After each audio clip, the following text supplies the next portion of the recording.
رب العالمین الصلاۃ والسلام علی خاتم النبیین وعلی آلہ وصحبہ اجمعین اما بعد فاعوذ باللہ من الشیطان الرجیم بسم اللہ الرحمن الرحیم قال اللہ تعالی فی سورۃ آل عمران ما کان اللہ لیذر المؤمنین علی ما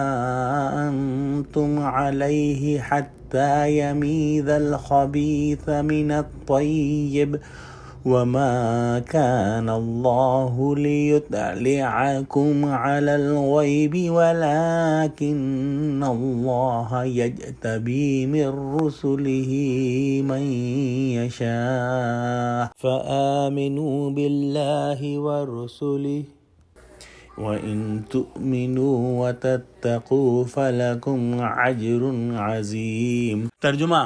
لوگوں جب تک خدا ناپاک کو پاک سے الگ نہ کر دے گا، مومنوں کو اس حال میں جس میں تم ہو ہرگز نہیں رہنے دے گا، اور اللہ تم کو غیب کی باتوں سے بھی مطلع نہیں کرے گا۔ البتہ خدا اپنے پیغمبروں میں سے جسے چاہتا ہے انتخاب کر لیتا ہے، تو تم خدا پر اور اس کے رسولوں پر ایمان لاؤ، اور اگر ایمان لاؤ گے اور پرہیزگاری کرو گے تو تم کو اجر عظیم ملے گا۔ پچھلی آیت کے اندر بیان ہوا کہ اللہ سبحانہ و تعالی اگر کافروں اور منافقوں کو دنیاوی ساز و سامان اور لمبی عمر اور اولاد وغیرہ دیتا ہے تو اس سے یہ نہیں ظاہر ہوتا کہ اللہ سبحانہ و تعالیٰ ان کو پسند کرتا ہے۔ اسی طرح جب اللہ سبحانہ و تعالیٰ مسلمانوں کو کسی آزمائش میں ڈالتا ہے، کسی امتحان میں ڈالتا ہے، کسی جو ہے وہ نقصان میں ڈالتا ہے، تو اس کا ہرگز یہ مطلب نہیں ہوتا کہ اللہ سبحانہ و تعالیٰ ان کو ناپسند کرتا ہے۔ اللہ سبحانہ و تعالیٰ کی جو ہے ایک سنت ہے کہ وہ لوگوں کو آزماتا ہے۔ جس طرح سے مسلمانوں کو مصائب اور ناخوشگوار حوادث پیش آتے ہیں، جیسے کہ جنگ احد میں آئے، تو وہ یہ اللہ سبحانہ و تعالیٰ کا مقصد نہیں کہ ان کو تکلیف دے، بلکہ یہ مقصد ہوتا ہے کہ اس کے ذریعے سے جو ہے وہ طیب اور خبیث الگ ہو جائیں۔ جن لوگوں نے اسلام کا لبادہ اڑا ہوا ہے اور وہ اندر سے مسلمان نہیں ہیں اور منافق ہیں، جب بھی ان کو اس قسم کے حالات پیش آتے ہیں کہ کوئی امتحان ہے یا پریشانی ہے،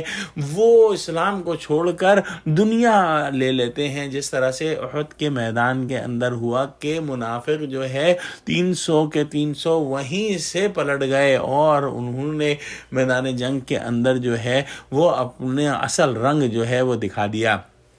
اللہ سبحانہ و تعالیٰ اس طرح کے حالات جو ہے پیدا کرتا ہے جو کھرے کو کھوٹے اور پاک کو ناپاک سے کھلے طور پر جدا کر دیں۔ اللہ سبحانہ و تعالیٰ کو بے شک یہ بہت آسان تھا کہ وہ جو ہے مسلمانوں کو کیا کہتے ہیں بتا دے، مسلمانوں کو جو ہے وہ غیب کا علم دے دے کہ ان لوگوں میں سے کون سے منافق ہیں اور ان کے نام اور سب چیزیں بتا دے، لیکن یہ اللہ کی سنت نہیں ہے کہ وہ اس طرح سے کرے۔ غیب کا علم اللہ سبحانہ و تعالیٰ اپنے انبیاء میں سے، اپنے نبیوں اور رسولوں میں سے جس کو چاہتا ہے اور جتنا چاہتا ہے عطا کر دیتا ہے۔ تو لوگ جو یہ کہہ رہے تھے کہ کس طرح سے مسلمانوں کو یہ جو ہے کیا کہتے ہیں نقصان اٹھانا پڑ گیا، اور مسلمانوں کو جو ہے وہ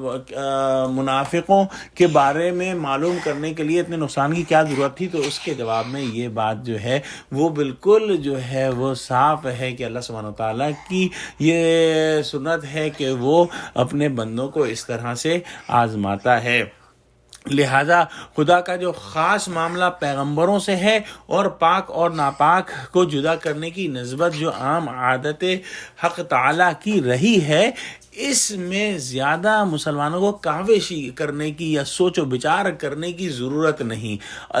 جیسا کہ آیت کے آخر کے اندر بیان ہوا کہ مسلمانوں کا کام کیا ہے کہ خدا پر اور اس کے رسولوں پر ایمان لائیں، اور اگر وہ ایمان لائیں گے اور پرہیزگاری کریں گے، تقوی کریں گے، ان کو اجر عظیم ملے گا۔ یہ اللہ کا کام ہے کہ کس طرح کا وہ امتحان لے، کتنا امتحان لے اور کتنی نالج جو ہے وہ مسلمانوں کو دے۔ تو دعا کرتے ہیں کہ اللہ سبحانہ و تعالی ہم کو قرآن کا فہم عطا فرما اور ہماری بصیرت کی آنکھیں کھول دے، تاکہ ہم جو ہے اس دنیا کے اندر دیکھ سکیں کہ اگر ہمارے اوپر کوئی کسی قسم کا امتحان آ رہا ہے تو ہم اس کو سمجھیں کہ یہ اللہ کی طرف سے امتحان ہے، تاکہ اس کو ہم پاس کر سکیں۔ اور اس کے لیے ضروری ہے کہ ہم جو ہے اللہ اور اس کے رسول کے احکام پر کاربند رہیں اور ایمان اور تقوی کی روش اختیار رکھیں۔